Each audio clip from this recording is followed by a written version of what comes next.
3 থেকে 4 মিনিট ইস্টবেঙ্গল বল পায়নি। পুরো বলটা কন্ট্রোল করেছে পুরো ম্যাচটা গোয়া, এবং যে বলটায় কর্নার হয়েছে, যে বলটা পারফেক্ট ট্যাকেল করেছে, সেই বলটাতেও ফিনিশ করেছে প্রায় 30-35টা টাচ করার পরে। অটোমেটিক্যালি আমার টিমটার কনফিডেন্স লেভেল, টিমটার যে মুভমেন্ট, যে শাফলিং বা যেভাবে নিজেরা পজিশনটাকে নিজেরা ইউটিলাইজ করছে, সেটা কিন্তু দেখার মতো। সেখানে ইস্টবেঙ্গল প্লেয়ারদের এই যে দুটো সেন্ট্রাল ডিফেন্সের সামনের যে ব্লকিং, যেটা রশিদ, জিকসন এবং আনোয়ার, এই তিনজনের কম্বিনেশনটা কিন্তু ভীষণ গুরুত্বপূর্ণ হতে চলেছে। এফসি গোয়া লাস্ট 1507 দিন আনবিটেন ইন্ডিয়ান সুপার লিগে ইস্ট বেঙ্গলের বিরুদ্ধে। শেষ 6টা অ্যাপিয়ারেন্স 6টাই জিতেছেন গর্সরা। বিপিন সিং টেক অন করার চেষ্টা, বিপিনের ক্রস দ্বিতীয় পোস্ট লক্ষ্য করে অনেকটা উঁচু হয়ে গেল এডমন্ডের জন্য। আক্রমণ টানা বাঁধল না। Good move, good run, good elimination বিপিনের, বাট এডমন্ড একটু আর্লি ঢুকেছে। Second striker as a second striker যেখানে যাওয়া উচিত সেটা ঠিক জায়গায় গেছে, একটু আর্লি ঢুকেছে, একটু লেট করেছে বলটাকে রিলিজ করার জন্য। এই মুভমেন্টটা কনস্ট্যান্ট করতে হবে। যত বেশি অ্যাটাক করবে বারিসকে, তত সুবিধা পাবে তার, কারণ আকাশকে খুব বেশি বিট করার সম্ভব হবে না। বিপিন ফিরতি বল মহেশের থেকে, বিপিন দৈরত সন্দেশ ঝিঙ্গানের সঙ্গে বডিস ভিতরে চলে এসছেন। উদান্তা, লালচুংনুঙ্গার ক্রসের প্রচেষ্টা, উদান্তার ব্লক। দুজন যে জিনিসটা গতকাল মেনশন করছিলেন, তার ফুটবল দর্শন হলো সেন্ট্রাল কন্ট্রোল এবং ওয়াইড এরিয়া ওভারলোড করা। সেই জায়গায় সল ক্রেসপো এবং কেভিন সিবিএ চোটের বিষয়টায় তিনি জানান যে দলের পরিকল্পনা অনেকটা এলোমেলো হয়ে যায়।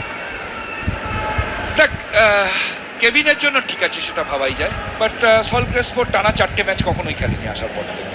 কোনো না কোনো ম্যাচে 2টো ম্যাচ খেলেছে, 3 নম্বর ম্যাচ ইঞ্জুরি। সেহেতু সল ক্রেসপোর জন্য নিজের যে কম্বিনেশন, সেটাতে প্রবলেম ক্রিয়েট হয়েছে, এটা আমি শুনবো না। অবশ্যই কেভিনের না থাকাটা একটা বড় একটা ফ্যাক্টর হয়েছে, কারণ কেভিনকে ধরে টিম বানানো, এবং সেই জায়গায় দাঁড়িয়ে এবং কেভিন যে ফুটবলটা খেলছিল, কেভিন এবং আনোয়ারের এই কম্বিনেশনটা যদি কনস্ট্যান্ট কাজে লাগাতে পারতো ব্রুজো, তাহলে টিমটাও অনেকটা বেশি স্ট্রং হতে পারতো। But Saul Crespo unnecessary. আমি গত ম্যাচেই বলছিলাম যে এবছর রিটেন করানোই উচিত হয়নি, কারণ ও আসার পর থেকে টানা 4টে ম্যাচ খুব কম সময় খেলেছিল। মিগেল ফিগেরা গত ম্যাচে কিছুটা অফ কালার লেগেছিল, তবে তারই সতীর্থ বসুন্ধরা কিংসের রবসন রুবিনিও কিন্তু গত ম্যাচে প্লেয়ার অফ দ্য ম্যাচ হয়েছিলেন কলকাতা ডার্বিতে মোহামেডান স্পোর্টিং এর বিরুদ্ধে জোড়া গোল করে। আনোয়ার আলী, তাকে ফাউল করা হয়। আনোয়ার আলীর একটা দৃষ্টিনন্দন গোল ছিল ডুরান্ড কাপ সেমিফাইনালে ডায়মন্ড হারবার এফসির বিরুদ্ধে। বল নিয়ে অনেকটা ট্রাভেল করতে পারেন প্রতিপক্ষের অর্থে। দেখা যাক এই ফ্রি কিক থেকে কাজের কাজ করতে পারে কিনা ইস্ট বেঙ্গল।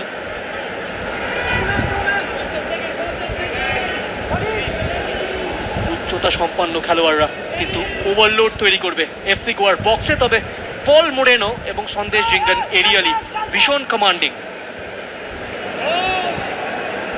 ভালো একটা ডেলিভারির প্রয়োজন। লে অফ রাখবেন কি মিগুয়েল, নাকি ডিরেক্ট যাবেন, দেখা যাক। মিগেল ডিরেক্ট শট, নিশানায় অভ্যর্থ ছিল না, প্রশংসা করতে হবে, পাওয়ার ছিল।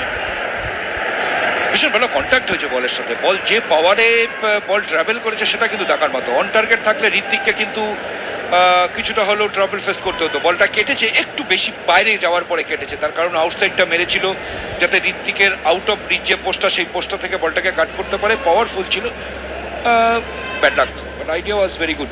এবং সবচেয়ে বড় কথা কনফিডেন্ট যে আমি 30-35 গজ দূর থেকে বল ফ্রি কিকে গোলে রাখতে পারি। যদি এফসি গোয়া দলটার দিকে তাকাই, বোরা হেরেরা, ইকার গোরাচেনা, ডেভিড থাইমার, সিভেরিও, 4জন গুরুত্বপূর্ণ ফরেনার দল ছেড়েছে। কিন্তু প্রথম 3 ম্যাচে এফসি গোয়া যে ব্র্যান্ড অফ ফুটবল খেলেছে, সেটা দেখে কিন্তু মনে হয়নি, তাদের অ্যাবসেন্সটা কিন্তু ফিল হয়নি। এতটা বুঝতে হবে যে মাঠের ধারে বেঞ্চে কে বসে আছে, যার হাতে টিম, তার হাত ধরে ভারতবর্ষের ফুটবল ক্লাব লেভেলের যে সাকসেস, সেটা হিউজ। এবং প্রচুর প্লেয়ারকে ভারতবর্ষের ফুটবলে প্রোডাক্ট হিসাবে আজকে শুরু করেছে প্লেয়াররা। তো সেই জায়গায় দাঁড়িয়ে রোকার মতো একজন কোচ, বিদগ্ধ কোচ যদি বেঞ্চে থাকে, তাহলে যে কোনো প্লেয়ারের কাছে এটা একটা অনেক বড় কনফিডেন্সের জায়গা। এবং আমরা যদি দেখি গোলপোস্টের তলায় কাকে খেলাচ্ছে, ঋত্বিককে খেলাচ্ছে, আমরা সেভাবে ওর নামের সাথে আমরা সেভাবে এখনো অবধি সেই জায়গায় ও পৌঁছতে পারেনি। তারপরেও আজকে গোয়ার মতো টিমের হয়ে ঋত্বিককে খেলাচ্ছে। এই যে জুনিয়র ছেলেদেরকে নিয়ে আসা, আমরা বরিসকে দেখেছি, আমরা ইয়াসিরকে দেখেছি। ব্রিলিয়ান্ট ফুটবল, ব্রিলিয়ান্ট বল। অনবদ্য ক্রস, আকাশ সাংওয়ান। প্রথম গোলটা প্রায় পেয়ে গিয়েছিল ঈশান পণ্ডিতা, কোন রকমে পরিস্থিতি সামাল দিয়েছে ইস্ট বেঙ্গল। সেই আনোয়ার এমন একটা জায়গা থেকে আনোয়ার বলে মিট করেছে, আগেরটা বাদিকে, এটা ডান দিকে। আলটিমেটলি একটা ছেলের ওপর পুরো ডিফেন্স লাইনটা, এটাই সবচেয়ে বড় প্রবলেম ইস্টবেঙ্গল ক্লাবের। আনোয়ার আলী নেতৃত্ব দিচ্ছেন ম্যাচের দ্বিতীয় কর্নার। আকাশ সাংওয়ান, আউটসুইং ফ্লোটা, মিগেলের ক্লিয়ারেন্স, খুব একটা ডিস্টেন্স নেই। ফেরত আসবে এফসি গোয়া। উদান্তা বলের নাগাল পেলেন না। এটা বুদ্ধিদীপ্ত আক্রমণ ছিল। মেনোলো মার্কেজের সাফল্যের কথা বলছিলেন।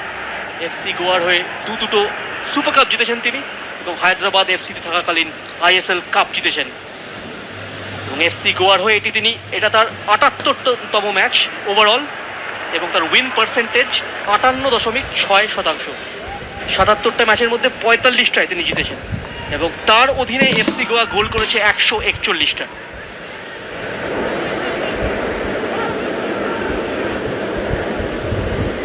ওভারঅল পজেশন প্রথম ৩ ম্যাচের নিরিখে ৫৯% এফসি গোয়ার, ইস্ট বেঙ্গলের ৫৬%। বল রোটেশনে অসম্ভব ভালো এফসি গোয়া। ইন্টার কাশির বিরুদ্ধে প্রথম ম্যাচে কিছুটা সমস্যায় পড়তে হয় ফার্স্ট হাফে, তবে দ্বিতীয়ার্ধে খুব দ্রুত তারা রিকভারি করে এবং শেষ দুটো ম্যাচে চিরাচরিত ফুটবল খেলতে সক্ষম হয়। যদিও বা জয়ের ব্যবধান খুব বেশি ছিল না, তবে ধীরে ধীরে এফসি গোয়া কিন্তু ফর্মে ফেরার ইঙ্গিত দিয়েছে। তবে এই দলটাই কিন্তু দেবজিৎ এখনো একটা পজিটিভ স্কোরারের অভাব রয়েছে। এটা যে কোনো সময় চলতে পারে, যে কোনো সময় ব্যাট প্যাচ চলতে পারে, যে কোনো স্ট্রাইকিং ফোর্সের প্ল্যানিং এর প্রবলেম হতে পারে।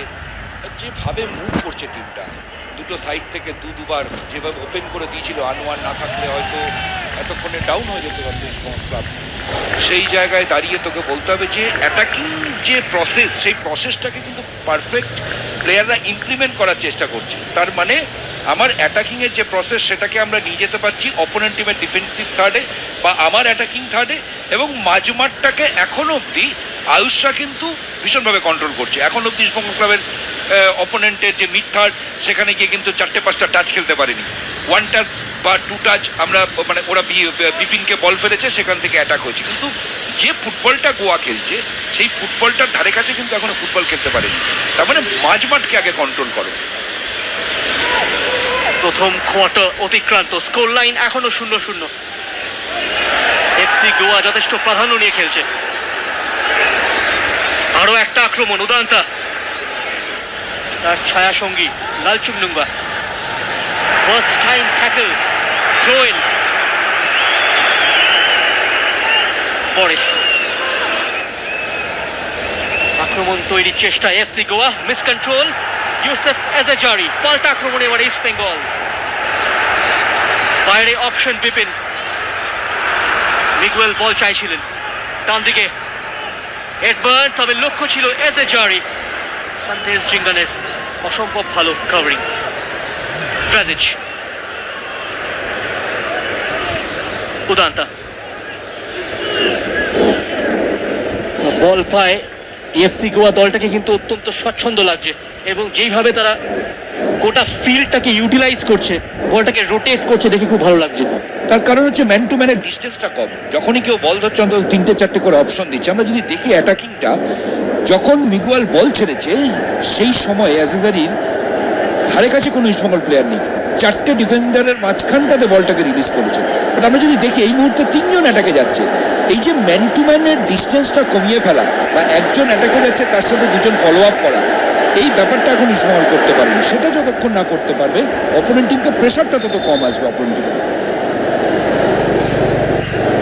লাউরেন মহেশ এই ফিক্সারটায় অত্যন্ত গুরুত্বপূর্ণ ভূমিকা পালন করেছিলেন ইস্ট বেঙ্গলের জার্সি গায়ে।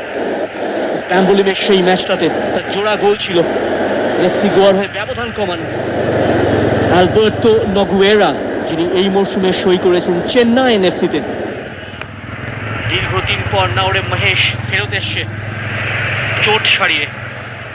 এই সিজনে মহেশের কিন্তু দুটো গোল রয়েছে ইস্ট বেঙ্গল জার্সিতে। মরশুমের প্রথম ম্যাচটায় ডুরেন্ট কাপে সাউথ ইউনাইটেডের বিরুদ্ধে গোল ছিল এবং সুপার কাপে টেম্পোর বিরুদ্ধে তিনি গোল করেছিলেন। অত্যন্ত ভার্সেটাইল ফুটবলার, ওয়াইড এরিয়ার পাশাপাশি মাঝখান থেকেও অসম্ভব ভালো অপারেট করতে পারেন এবং ভিশন খুব ভালো। মিগেল রশিদ ইন্দোনেশিয়ান লিগ জিতেছেন গত সিজনে। কোন রকমে বলটাকে খেলায় রেখেছে লালচুং নুঙ্গা। মাঝ মাঠে ইস্ট বেঙ্গল আজ ম্যান বাড়িয়েছে।